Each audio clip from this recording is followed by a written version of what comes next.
de Castro, se sabe, o...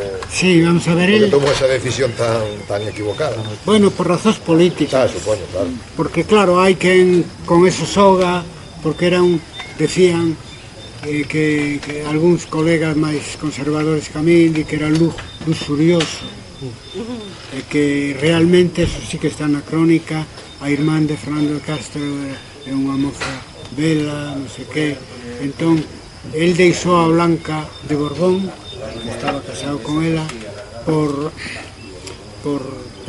Xoana de Castro, tivo moito problema incluso co Vaticano, porque claro, tiñan que non tiña boa pinta eso, porque ele estaba casado, xa, era bigamia. Claro, estaba casado con Blanca de Borbón. E ademais, ademais, Borbón era monarquía, xa, eran monarcas en Francia, xa. Sí, exacto. E entón, que pasa? Que deixa unha e logo deítase con ela o día da boda e o día seguinte o abandona. Pero eu creo que máis de outras así con explicacións simplistas ou machistas, o que hai que entender son as razóns de tipo político. É decir, que para él era moi importante ter o apoio de todos os que se opoñían a esa boda, se opuseron con Xoana de Castro. Porque se opuseron porque eso en general estaba mal visto entre a nobleza, non? Deixaron... E ademais hai unha terceira muller neste asunto, María Padilla. E María Padilla é a muller que él realmente quería, pero como non conviña politicamente, pois foi a súa amante durante toda a súa vida, María Padilla. E de feito, cando deixou a Xoana de Castro, volveu a ser oficialmente o home de Blanca de Borbón e o querido de María Padilla. Con María Padilla tivo 4 fillos e logo, cando morreu Enrique de Castro, por eso dixo que permitiu que Xoana de Castro fora sepultada como reina de Castela, porque tamén María Padilla foi como que casara, non sei se de morta ou a punto de morrer con ela tamén, e entón tamén a proclamou reina de Castela. É dicir, un pouco mulleriego era. Pedro I un pouco mulleriego era, pero estas cousas que hoxe poden ser máis aceptadas, daquela época, tratándose de reis que, cando eu falaba de pactos patrimoniais, no caso do rei de Portugal, no caso do rei de Inglaterra, é que políticamente é moi importante que quen casa con quen, non se pode non cumprir con esa palabra, e el máis ou menos procuraba manter, en fin, o consenso ao redor del como figura emerxente do trastamarismo, que non é máis que a volta ao feudalismo máis duro. Esa é a explicación política que conta, porque as outras non nos vales, non? E de feito non quería casar con ela, eso o din as crónicas. Xoana de Castro non quería... Bueno, mellor era a forma de ter o apoio de unha casa forte como Lemos, que a perdeu. Todo o reino de Galicia, non? Sí, pero que perdeu lle saliu mal. Sí, saliu mal. Porque el que fixo unha operación e renunciou á boda anterior, casouse de novo, pero e logo volveu a abandonar. Esta é xente moi nova, é dicir, Fernando de Castro morreu aos 54 anos, Pedro I aos 40 e algo. Xente moi nova, é dicir, eu dixen antes que empezou como mordomo real, pero era un adolescente de Pedro I, era xente moi nova, non? E entón, un recadiño do rei de Francia. nese sentido, claro, no seu caso que contan son as decisións políticas. Abandonar a zona de Castro foi unha decisión política, non pensaba el que Fernando de Castro tomaría tan mal. Pero bueno, el veíase moi poderoso e diso, por alguna crónica, di que diso que el casaba con quen quería. En realidad quería decir que el deitábase con quen quería.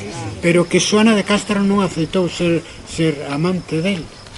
Xa tiña a María Padilla. E aí viu o problema, que lle causou moito problema, casarse, descasarse e volver a casarse outra vez. Lle causou moito problema político, sobre todo co Vaticano. E entón dixo, pasada a primeira noite, porque, eso sí, non quiso de alguna maneira renunciar a primeira noite tampouco. Entonces dixo abandonou e non a volveu nunca sen máis. O gran hermano da época. Xa que estamos aquí ao lado do Castelo de Pambre, que papel tivo Gonzalo Flores de Ulloa nesta batalla? Xa que tivo algún? Mira, eu espero que esta tarde me dé a tempo de ir ali de visita, porque realmente é imponente. É un castelo desta mesma época nosa e se conserva, porque é o único do que hai constancia certa, verdade, que non fora derrubado, non? E é un castelo imponente, non? E eu, no pasado, como era propiedade privada, pois non pudemos visitarlo e tal. Pero eso pregúntome eu, pero habría que investigalo. De ler o listado dos nobres que se moven dun bando e do outro en Galicia non me aparece, pero habría que buscalo porque castelo aquí había, entón e o construíron o Ulloa. Entonces simplemente cando dice que queda moito por investigar, a primeira cuestión que me surde é que papel xogan os Ulloa neste asunto, aunque no século XV os herdeiros dos Castro estarán dentro do que é o condado de Lemos, aunque por unha vía moi indirecta, porque o que é a legítima descendencia dos Castro morreu con Fernando de Castro, pero o que puso no seu lugar os Enríquez pois son os que herdaron todo o seu patrimonio, non? Entonces habría que investigalo. Non me tocará o día que teña que preparar algo sobre o Castelo de Pambre e me preguntarei se ten algo que ver e tratarei de respostar. Chámote conta, si é eso. Quería unha pregunta anécdota, pero non me quedou claro cales foron as razóns polas que se decidiu o asasinato do arcebispo Sueiro. Era trastamarista, non? Do Sueiro, bueno, sí, ele era trastamarista e houbera unhas cortes en Burgos e convocadas por Pedro I e el non enviou representación e enviou a outras que convocara Enrique Trastámara. Dado conta que en esa época hai dous reis, hai tamén dous pertigueiros de Santiago, hai os condes de Trastámara, claro, porque estamos en plena guerra civil. E simplemente non hubo ninguna razón, foi un asasinato, sempre na historiografía se di que foi un asasinato, foi simplemente eliminaron un elemento político, un obstáculo, porque Galicia era o fortín. Pero eliminar un elemento sempre se fai porque ese elemento ten capacidade. Porque Trastámara, no, o arzobispo Santiago capacidade tiña, aínda que digamos que Fernando de Castro era o seu oficial maior, é dicir, como pertigueiro maior, os obispos, o arzobispo Santiago, saben de alta Edade Media, son os únicos obispos de Galicia que se poñen as armaduras e van ás batallas. O último, os Fonsecas. É dicir, era el, sendo arzobispo, era o que mandaba na terra de Santiago, e viuno como un obstáculo, así como penso que Fernando de Castro aceptou simplemente e que a iniciativa é de Pedro I, que é o que din casi todos os autores, no caso de Pedro I, ademais, é que tiña, digamos, unha lista de xente que matou así simplemente por nada, como dis tú, porque lle estorbaban. Asesinato político. Perdón, pero nese asesinato que foi feito por un da familia dos Churruchao, a máis Sí. oito, que non lembro, tiña algunha implicación Fernando de Castro? Dou orden el de matalo? Eu creo que está orden claro, non, pero permitiu non, sin dúbida Sí. alguna. Si non era santo, como santo non era, permitiu non. Desde logo que dera orden non, porque obviamente o que se coñece da súa historia non é isto de... Incluso se cuidaban as formas, incluso cando Enrique II mata a Pedro I en un duelo. É dicir, se cuidaban as formas cabaleirescas. Eu recordo, buscando datos para isto, nunha batalla na guerra Trastámara, pero non aquí en Galicia. Decir que deixaban uns pinchos na terra, nos campos de batalla, que teñen un nome, non me ven á cabeza un nome, uns pinchos para os cabalos e para as personas. E un día un dos fidalgos que estaba ali pelexando lle dixo ao señor do outro bando, dicir, señor, isto non é justicia, é dicir que tiñan, digamos, as súas normas. Eso é poñer unha trampa, non é pelexar e darlle cunha espada ou cun un machado ao outro, non, eso é facer trampa. Viu a decir, e neso se había certo cuidado e certa tradición cabaleiresca. O que pasa que cando veñen os Trastámara, dadevos conta que entre 1371 e 1467, que é o fin dos Trastámara en Galicia, é un século. Durante ese século trouxeron miseria, decía antes, anarquía e moita violencia. Pero, curiosamente, ese é o paradoxo da historia, un dos que facía eso era o propio Pedro I. Con eso quere dicirse que unha cousa é o que representabas e outro o que eras. E as persoas como tal eran máis complexas, que a causa que representaba. Aparte que as causas que se representaban non tiñan como hoxe, non, un programa e tal, cosas desas, sino que había que xulgalas polos feitos deles. Entón é curioso porque Pedro tiña ese defecto, digamos, por un lado coas mulleres e por outro lado con isto de desfacerse dos seus obstáculos políticos. Tamén quería facer... Si queres acaba aquí. No, hai o famoso dito de ni quito ni pongo rei, pero sirvo a mi señor, que foi cando puseron o cadáver de Pedro por debaixo de Enrique, ou bueno, aí non está. Sí. Fernando Castro estaba presente nese feito? Sí, estuvo seguro, por eso prenderon. Non me acordo ao que estaban en Montiel, estaba todo... O Guesquín, Duguesclin. Que era o francés. Duguesclin. Bueno, en algún sitio din que foi Duguesclin quen dice a frase, sí. Sí, a frase foi de Duguesclin. E quen di, ademais, que foi el quen lle deu que puso a Enrique por riba de Pedro. Ese é o que din uns, outros non. E eu vin que, por exemplo, os historiadores que se preocuparon deso, como Julio Valdeón ou Luis Suárez, etc., non se meten nese tema de que pasou no duelo. Co cal, como pasa moitas veces nas crónicas, tamén se inventan cousas, non hai constancia de que houbera así, que fora certo. Ben pudo ser que simplemente, como non calquera duelo caballeiresco, que Enrique II, que era algo máis novo. Era posible que estuvera presente Fernando. Perdón? Que é posible que estuvera presente Fernando de Castro. Seguro, non posible, seguro. Sí, porque foi cando prenderon, ¿no? Foi cando prenderon a ele e a todos os cabaleiros fieles a Pedro I, non sei. non sei por que, debía haber negociacións ali, non me acordo no detalle, pero seguro que estaba presente, sufrindo, claro, porque, en fin, o seu referente desaparece. Logo busca a Fernando I de Portugal, tampouco foi moi ben.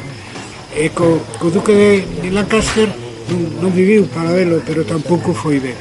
El, é dicir, Galicia, fixo todo o posible por frenar ese proceso involucionista para que afectou a toda Galicia e a toda a coroa de Castela.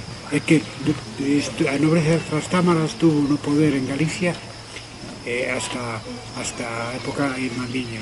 Un século, o cal, pois, imaginado o gol. Bueno, se non se entende a revolta irmandiña, porque non só a violencia entre eles, a violencia hacia os vasalos tamén. Encheron Galicia de fortalezas e de torres, por iso hubo que derrubalas todas. Despois, nada que ver coa Galicia dos Castro. Hai algún autor que sinala que o que axudou a matar a Pedro I non foi Duguesclín, senón o nobre dos Andrade, o Fernán Pérez de Andrade, o Bo, o que está soterrado de Campos, e por iso despois tivo tanta... É unha das teorías. Fernando Pérez de Andrade era, dentro de Galicia, o maior sostén, e estou seguro que tiña o trastamarismo. Estou seguro que participou na batalla de Porto de Bois, que deu ser o principal das forzas, a parte das compañías blancas, que traía consigo Pedro Sarmiento. Esa é unha das teorías, por iso que hai varias, etcétera, non sei. Mira, entón, cando acaba a Guerra Civil, o sea, a nobreza galega, o sea, a parte dos Castro, o Conde de Lemos, que era o máis poderoso, o resto da nobreza tamén é sustituída por trastamaristas de fora ou de aquí, o sea, toda. Aquí en Castela.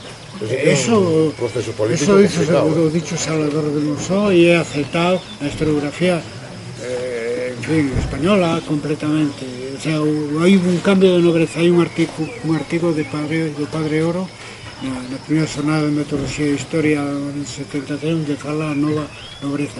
O eixe da nova nobreza é os Sarmientos por un lado, os Enríquez por outro. E logo, eso na cúspide, no cumio. E logo, detrás, os Andrades. Os Andrades, dentro dos que logo tuveron máis forza en Galicia, é o grupo trastamarista máis poderoso que saliu beneficiado da derrota dos Castro aquí en Porto de Bois. Antes dixetes o nome do que era o mando militar das forzas trastamaristas. Cal era o nome que non lembro? Pedro Ruiz Sarmiento. Pedro Ruiz Sarmiento. Sí, o adiantado de Galicia. O adiantado é un título real que en cada zona, reino, etcétera, pois nomeaban un adelantado que ademais tiña competencia militar en nome do rei.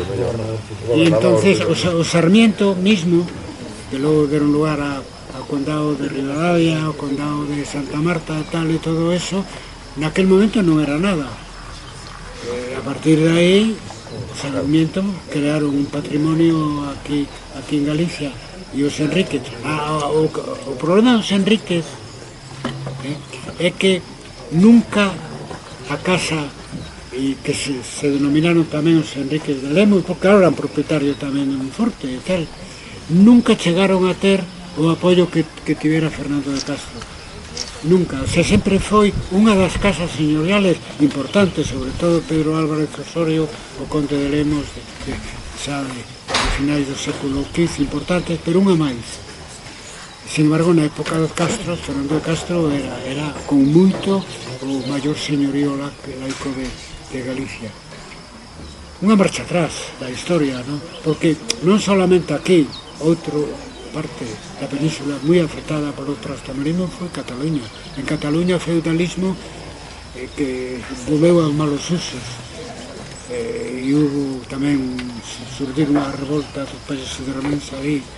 E aquí volvimos aos tempos, pero cando falo aos tempos primeiros é aos tempos anteriores a Xenmires, os tempos en que se fundou o feudalismo nos arredores do ano 1000. E todo avanzado durante a plena Edade Media, que é época de plenitud, etc., voltouse cama atrás para nada, porque despois ao final os últimos reis Trastámara, por exemplo Enrique IV, xa era menos Trastámara, no sentido de que foi máis un rei árbitro. De feito, por conveniencia política apoiou os irmandiños no derrocamento de Fortaleza, pero iso foi decaendo. Pero a primeira parte do